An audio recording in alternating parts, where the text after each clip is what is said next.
Quando um homem se põe a pensar. As palavras e a música. Uma rubrica da autoria de Fernando Mão de Ferro. Semanalmente, sextas-feiras, 21h30. Esta semana, com o tema Sá Carneiro, assassínio ou acidente. Uma conversa com António Neves sobre as causas da morte de Sá Carneiro. Quando um homem se põe a pensar. Na Horizonte FM, com o apoio Edições Colibri. 30 anos na promoção da cultura e da ciência.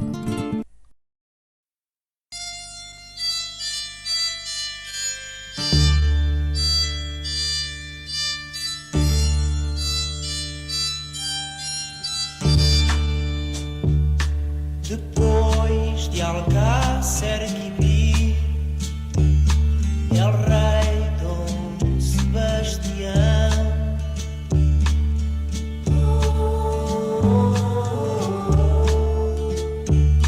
perdeu-se num labirinto com seu cavalo real.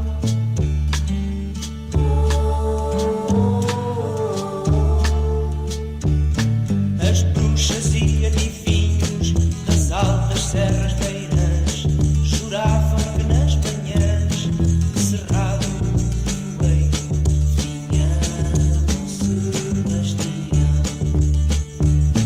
Pastoras e trovadores das regiões litorais afirmaram terem visto, perdido entre os pinhais, El Rei Dom Sebastião.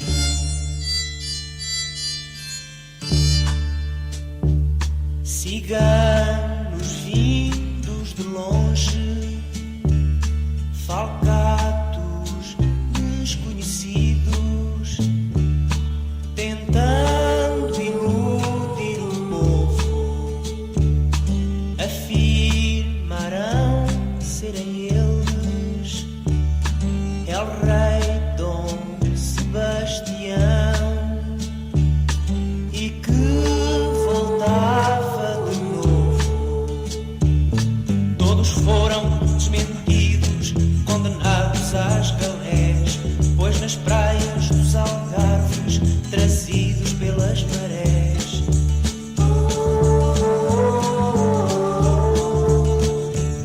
encontraram o cavalo e farrapos do seu gibão, pedaços de nevoeiro, a espada e o coração, El Rei Dom Sebastião.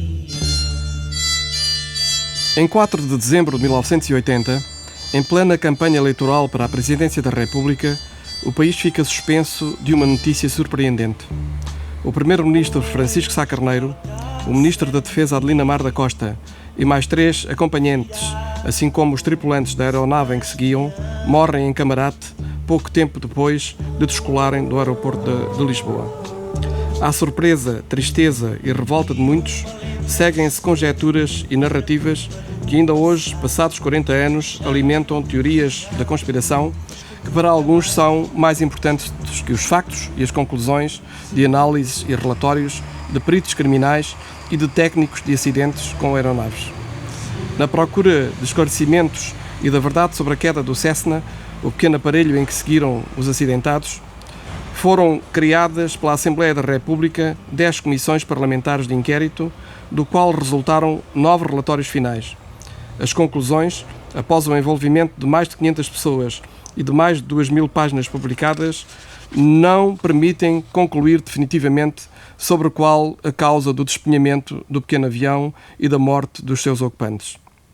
António Neves, ao tempo agente da Polícia Judiciária, integrou uma das equipas de investigação ao chamado Caso Camarate, dadas as suas habilitações e experiência enquanto membro da Força Aérea, experiência essa derivada de muitas horas de voo operacional na Guiné, ao tempo da Guerra Colonial, e também em Portugal continental. António Neves, poucos momentos após o acidente, ainda os destroços fumegavam e já se encontrava no local. Sentiu uma incontida revolta, pois Sá Carneiro era para si uma figura de grande relevo na política portuguesa. terá talvez deduzido, como boa parte dos portugueses, que o acidente se devia a uma sabotagem com vista à eliminação física dos seus ocupantes. O tempo passou e sentiu agora que era tempo de dar a conhecer as suas próprias conclusões através do livro Sá Carneiro, Caso Camarate, Acidente ou Sabotagem. Prezado Sr. António Neves, muito boa noite. Boa noite. Quer descrever-nos, em poucas palavras, esses momentos dramáticos a que assistiu de tão perto? Eu tive conhecimento do despenhamento da aeronave diretamente da televisão quando Raul Durão deu essa notícia.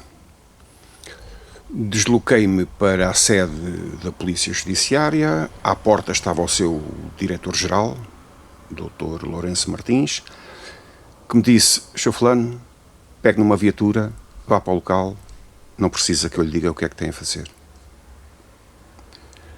Ao chegar ao local, vi os destroços do despenhamento do Cessna 421A e tive uma primeira preocupação, que foi com as pessoas que estavam numa varanda onde a aeronave, a fuselagem, tinha batido. A varanda estava partida, aparentava ruína, cheia de pessoas.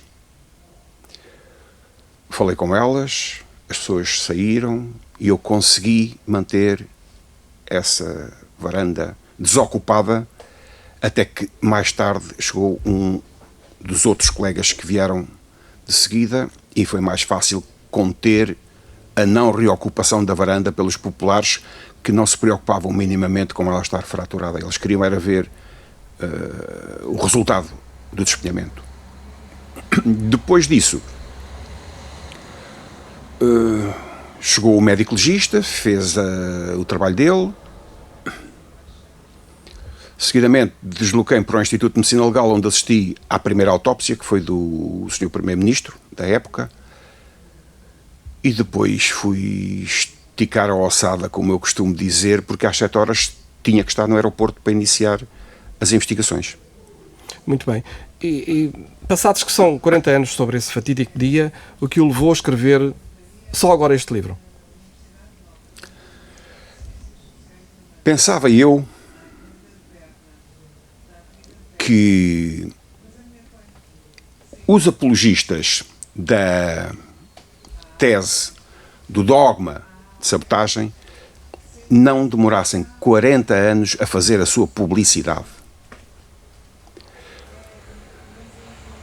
O ano passado, em 4 de dezembro, passaram 40 anos da queda do avião. Foi publicado um livro e eu ouvi pela enésima vez algo que esperava já não ouvir. Esse algo foi que a justiça portuguesa não tinha provado que foi sabotagem, mas também não tinha provado que foi acidente.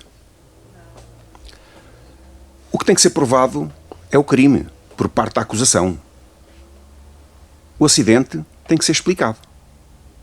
E foi subejamente explicado por entidades que, se entender, nós depois falaremos sobre elas. Muito bem. Dois aspectos importantes. Para si, o Cessna e o piloto. Acha que este pequeno avião era um avião fiável? Ou já tinha tido alguns, depois das peritagens que vieram a ser feitas, alguns pequenos pormenores que nos permitiriam hoje pensar que era um avião com problemas? Vamos ver. O avião, enquanto aeronave, é fiável quando tem uma manutenção em condições. Será talvez nos acidentes aéreos onde morrem menos pessoas. Nos acidentes rodoviários, por exemplo, morrem muito mais pessoas. Acontece que neste particular, naquele Cessna, havia registro, desde o voo da Venezuela para cá, que esse avião foi adquirido por um industrial português na Venezuela em setembro desse mesmo ano, portanto em setembro de 80, e nesse voo o piloto sinistrado registou N avarias ou não conformidades no avião. Há uma máxima que nós utilizávamos na Força Aérea que diz que um avião nunca cai por uma avaria ou por uma causa. Cai sempre por um conjunto de causas. E aqui manteve-se esse corolário. Portanto, o avião não estava bem, o avião já tinha tido problemas em voos anteriores e, associado às avarias do avião, que eu não tenho de mente presentes, mas estão todas no livro, e eram críticas, algumas delas, nomeadamente incêndio a bordo, considerando o motor direito em voo, não foi em voo, foi para antes da descolagem, o motor direito incendiou e teve que ser abortado à descolagem. Havia outros problemas com o alternador do motor direito, havia problemas com de derrame de óleo, no motor esquerdo e de combustível. Derrame de óleo e de combustível. Isto está declarado por um técnico de placa da TAP que deu a saída ao avião, no voo fatídico. E outras anomalias que o avião tinha e que foram todas explicadas pelo piloto quando chegou a Portugal. Portanto, setembro, outubro, novembro, dezembro, 3 meses antes, nunca mais... O piloto foi o mesmo? Aquele que trouxe o avião da Venezuela? Sim. O piloto foi o mesmo. E já agora que falamos de piloto, será que ele teria as credenciais necessárias para pilotar a aeronave? Absolutamente sim. O Sr. António Neves é um bocadinho crítico também relativamente ao piloto. Não, ele tinha as credenciais todas.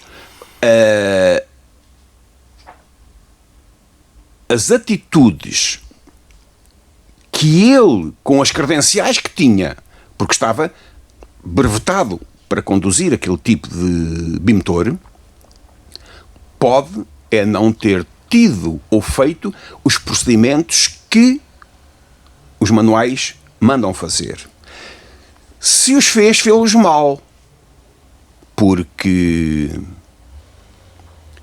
como consta no livro, as pessoas que melhor o conheciam como piloto descrevem taxativamente comportamentos dele que não abonavam no desempenho e que terão estado ou que estiveram na origem deste despenhamento. Maiormente, havia falta de combustível no motor esquerdo. Se me perguntar, então, mas não pode ser feita a trasfega do depósito direito para o motor esquerdo? Poderia, se um dos tripulantes, piloto ou copiloto, copiloto esse mais habituado em monomotores, não tivessem fechado a válvula de seleção de combustível. Portanto, ao colocarem a válvula para ir buscar combustível ao depósito da asa direita, fecharam essa válvula. Portanto, não há só... Inadvertidamente, provavelmente? Naturalmente, eles não se suicidariam, eles não são kamikaze, mas acontece, não sei se foi o comandante, se foi o copiloto que o fizeram, alguém colocou a válvula em off e se inviabilizou a trasfega do combustível do depósito principal da asa direita, que porventura era a expectativa do piloto, porque ele não colocou o motor em bandeira. Ao não colocar o motor em bandeira, dificultou... Pode explicar o que é o motor em bandeira? Posso, com certeza. Peço desculpa do termo técnico. Colocar o motor em bandeira é rodar as pás da hélice para ficarem paralelas aos filetes de ar, de forma a que não ofereçam resistência. Se nós virmos uma ventoinha normal, vemos que as pás têm uma determinada inclinação. Tanto que naqueles moinhos dos meninos, se nós soprarmos numa ponta do papel, o moinho de vento roda. Porque as pás estão inclinadas. Se nós pusermos as pás horizontais, para não oferecerem resistência ao avanço do avião, os filetes de ar não obrigam esse motor a baixar. Isso deveria ter sido feito.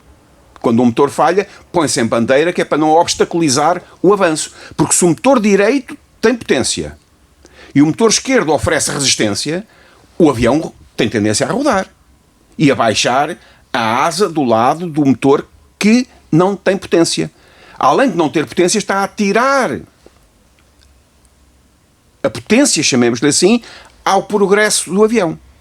Eu não sei se me faço entender, mas se as pás não tivessem o ângulo de incidência, não adiantavam nada. Portanto, a pás tem que ter um ângulo de incidência, chamemos-lhe assim, para enroscar no ar. Ao enroscar no ar, puxa o avião para a frente. Se o motor direito faz isso e o motor esquerdo, além de não fazer isso, ainda é um obstáculo ao avanço do avião, à progressão do avião, temos aqui uma dificuldade. Possivelmente o piloto não colocou o motor em bandeira na expectativa de que, através da válvula de seletor de combustão, fosse buscar combustível ao motor principal da asa direita. Entretanto, chegava ao motor esquerdo e, como ele não está em bandeira, ele rearrancava, pegava novamente. Isto é uma conjetura. Claro. Há uma série de fatores que poderão ter levado que contribuíram, à queda exatamente. do avião. Ele não testou magnetos, por exemplo. Nós sabemos isso pelos destroços. Ao testar magnetos, teria tido conhecimento que o alternador do motor direito não estava a debitar. Mas tudo isto está explicado no livro e pessoas que tinham conhecimento da forma técnica, da parte mecânica disto e da parte de pilotagem, disseram isso mesmo. O próprio mecânico do avião, também ele piloto, reconheceu que o alternador do lado direito não estava a debitar energia elétrica. Se o alternador do lado direito não debita energia elétrica e o alternador do lado esquerdo tem um motor parado, só temos a bateria. A bateria, indevidamente, foi completamente drenada, foi completamente descarregada pelas 6 tentativas de arranque do motor, dos motores. Quando num aeroporto deve-se utilizar um gerador auxiliar, vulgo PAT-PAT, PUTT, e não a bateria. A bateria é para os instrumentos e para o voo e tudo mais. Portanto, o piloto, ao tentar arrancar com a bateria, drenou-a por completo. Portanto, não teve depois, seguramente, em 2 minutos, ou 3, ou 4, não teve tempo para a bateria carregar ao ponto de, inclusivamente, subir os flaps completamente. Ou pôr o motor em bandeira. Não sabemos se foi na expectativa de ir buscar combustível ao depósito do motor, da asa direita, se foi por não ter energia elétrica. Porque a energia elétrica... Há uma série de fatores que levaram, de facto, à queda. Lá está. Nunca cai por uma causa, é por um conjunto de causas. Vamos atenuar este momento dramático com uma música. O nosso programa é composto de música e de palavras. E vamos ouvir a Dulce Pontes em Amor a Portugal. Muito bem.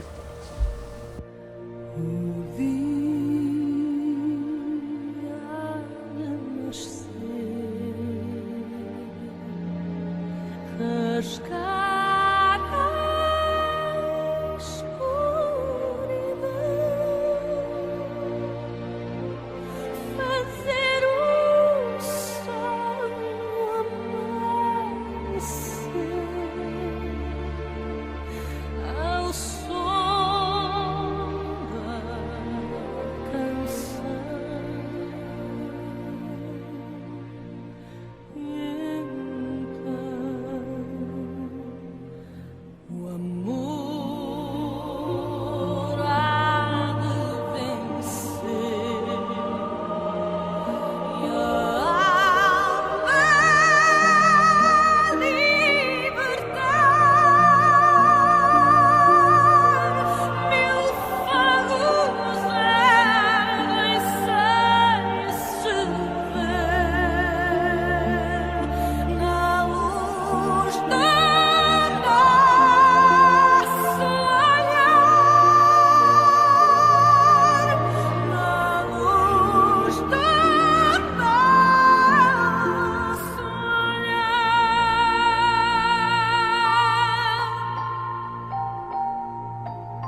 Sr. António Neves, 10 comissões parlamentares de inquérito, não lhe parece excessivo tanto de debate por parte de pessoas sem habilitações para o efeito?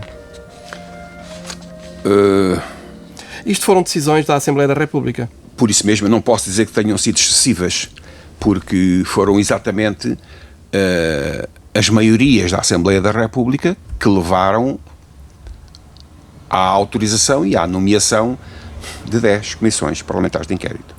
Mas quem tiver paciência e interesse em começar a ler e a dissecar os 9 relatórios que as 10 comissões parlamentares produziram, eu digo 9 porque a 7ª Comissão Parlamentar de Inquérito foi extinta porque foi extinta a Assembleia da República, verá... Foi extinta a Assembleia da República, salvo seja, foi extinta aquela legislatura, não é? Claro, aquela sessão legislativa foi extinta. Extinta, pronto. Ora bem, se nós verificarmos,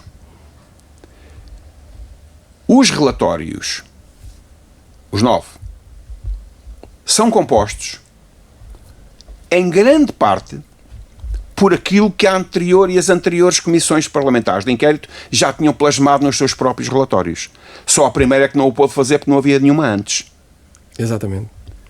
Mas se for ver a segunda, tem transcrições ipsis verbis da primeira, a terceira tem da segunda e da primeira, a quarta das suas antecessoras e por aí fora. Mas as conclusões depois divergiam, não é? Quer dizer, baseavam-se as conclusões. Ora bem, conclusões não houve. Havia, conjecturas, presunções. Houve sempre uma presunção de se fazer crer à opinião pública que o caso Camarate tinha sido sabotagem e não tinha sido acidente.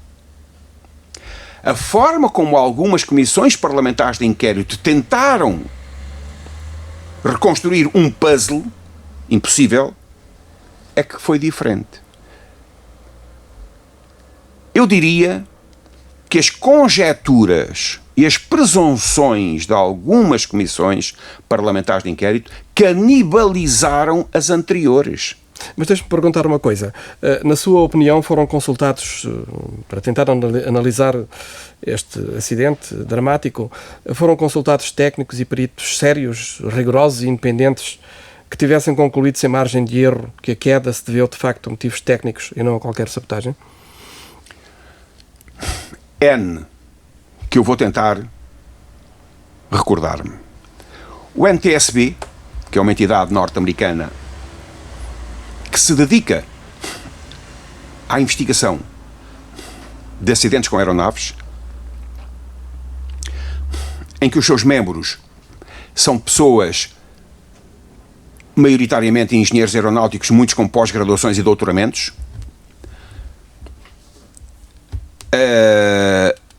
A RARD, que é uma entidade inglesa especializada em acidentes aéreos com base em explosivos, um engenheiro aeronáutico com 30 anos de experiência e investigação em explosivos em aeronaves, um médico patologista, professor de uma universidade inglesa, e mais que agora não me ocorrem. Mas diga uma coisa, as comissões parlamentares de inquérito tiveram em conta essas peritagens e conclusões técnicas? Só as partes que lhes convinha. Tudo o resto foi branqueado.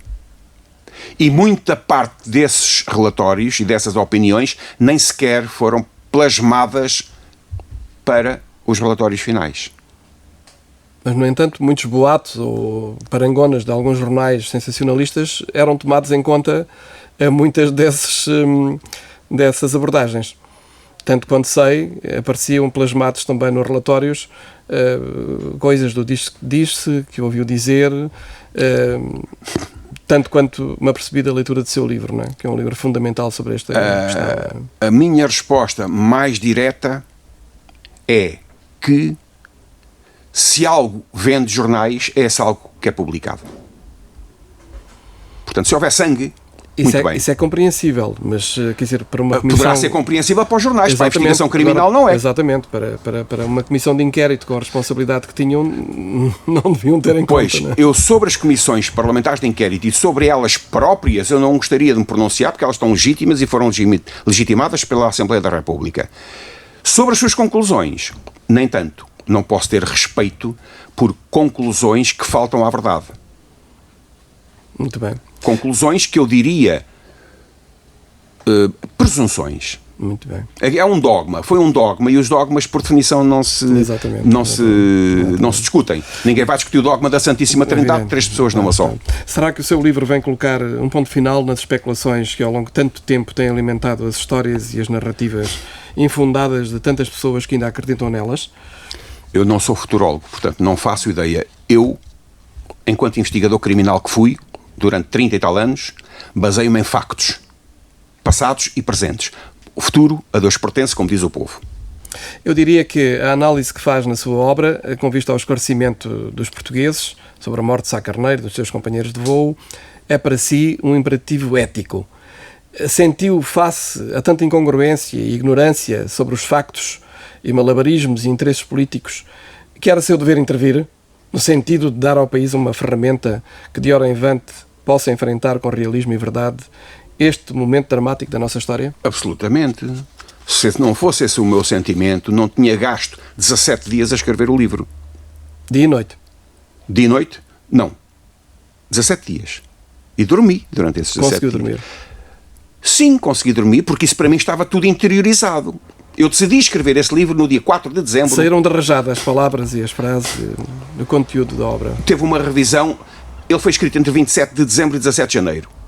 20 dias. Foi feita uma revisão em fevereiro ou março, não sei bem, sem alteração da factualidade, só às vezes uma parte, uma semântica, um termo assim ou assado, mas foi um livro que me foi particularmente grato escrevê-lo. Nunca pensei, foi o meu primeiro e supostamente o último livro que eu escrevo. Está de parabéns, porque de facto é um trabalho fundamental. Bondade sua, sobre esta questão. Não é? Uma coisa é facto. O que ali está foi testemunhado na primeira pessoa. É evidente. E só me reporto às incongruências entre o que as comissões disseram que eram as suas conclusões. Não inventei nada. Não está nada inventado. Muito bem. Prezado Sr. António Neves, foi um prazer enorme estarmos consigo no nosso programa Quando um Homem se Põe a Pensar, uma parceria das edições Colibri com a Rádio Horizonte FM. A propósito do seu importante trabalho, Sá Carneiro, caso camarate, acidente ou sabotagem. Tivemos as músicas do José Cid e o grupo 1111, Dulce Pontes, em Amor a Portugal, e Teresa Salgueiro e o grupo Madre de Deus. Quando o Homem se Põe a Pensar, é um programa que vai para os ouvintes, pode ser ouvido às sextas-feiras, às 21h30. Hoje tivemos a Raquel Ferreira na gravação e imagem gráfica, e na produção técnica temos produção técnica e divulgação, o André e o Manuel Monteferro, e ainda o apoio informático da Helena Gil. Boa noite a todos os ouvintes, espero que tenham gostado do nosso programa.